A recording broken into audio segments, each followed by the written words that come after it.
Androany kosa ny andehana mpianatra fa 7 avy teo anivon'ny sekoly INSKE rehefa avy nanaraka fiofanana nandritra ny taona maromaro ilotsaindry io no anarana saloran'izy ireo. Ny tena mampiavaka ny sekoly moa dia ny fahamoran'ny fitadiavan'ireo mpianatra ny asa izay anandraizy ireo aorianan'ny fiofanana izay vita teo. Ilotsaina io no anarana saloran'ny andiany fa 7 izay nivoaka teto amin'ny CCI Vato androany. Misa restelonjato ireo mpianatra eo anivon'ny sekoly ambony INSKE no nahazo ny diplômany androany.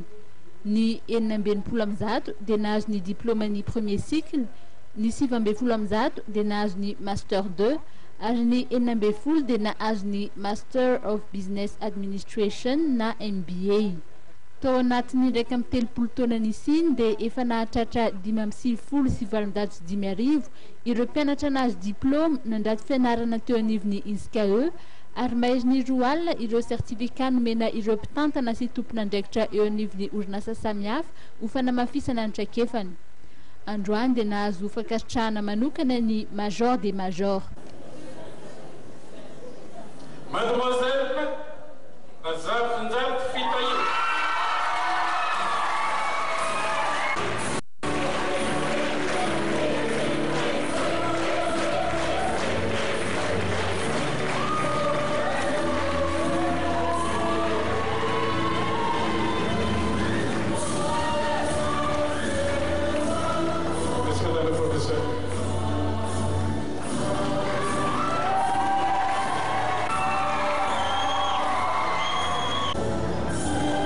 Mora amin'ireo mpianatra mivoaka avy eo anivon'ity ifitoeram-pianarana ambony INSKE ity ny mahita asa.